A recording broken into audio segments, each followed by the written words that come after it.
At the time when Amraphel was king of Shinar, Arioch king of Ellasar, Kedorlaomer king of Elam and Tidal king of Goyim, these kings went to war against Bera king of Sodom, Birsha king of Gomorrah, Shinab king of Admah, Shemeber king of Zeboyim, and the king of Bela, that is, Zoar. All these latter kings joined forces in the Valley of Siddim, that is, the Dead Sea Valley. For 12 years they had been subject to Kedorlaomer, but in the 13th year they rebelled. In the 14th year, Kedorlaomer and the kings allied with him went out and defeated the Rephaites in Ashteroth Karnaim, the Zuzites in Ham, the Emites in Shaveh Kiriathaim 6 and the Horites in the hill country of Seir, as far as Paran near the desert. Then they turned back and went to En Mishpat, that is, Kadesh, and they conquered the whole territory of the Amalekites, as well as the Horites who were living in Hazezon Tamar. Then the king of Sodom, the king of Gomorrah, the king of Admah, the king of Zeboyim and the king of Bela, that is, Zoar, marched out and drew up their battle lines in the Valley of Siddim against Kedorlaomer king of Elam, Tidal king of Goyim, Amraphel king of Shinar and Arioch king of Ellasar, 4 kings against 5. Now the Valley of Siddim was full of tar pits, and when the kings of Sodom and Gomorrah fled, some of the men fell into them and the rest fled to the hills.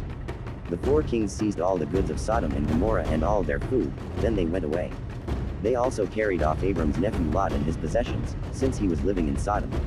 A man who had escaped came and reported this to Abram the Hebrew.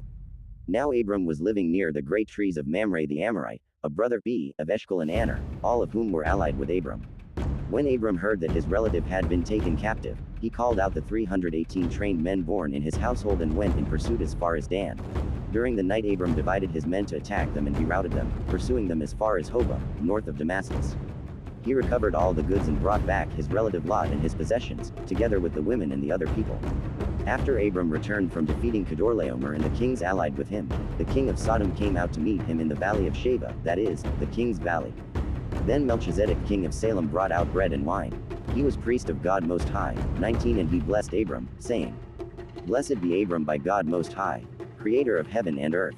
And praise be to God Most High, who delivered your enemies into your hand. Then Abram gave him 1/10 of everything. The king of Sodom said to Abram, Give me the people and keep the goods for yourself. But Abram said to the king of Sodom, With raised hand I have sworn an oath to the Lord, God Most High, creator of heaven and earth, that I will accept nothing belonging to you, not even a thread or the strap of a sandal, so that you will never be able to say, I made Abram rich. I will accept nothing but what my men have eaten in the share that belongs to the men who went with me, to Aner, Eshcol and Mamre. Let them have their share.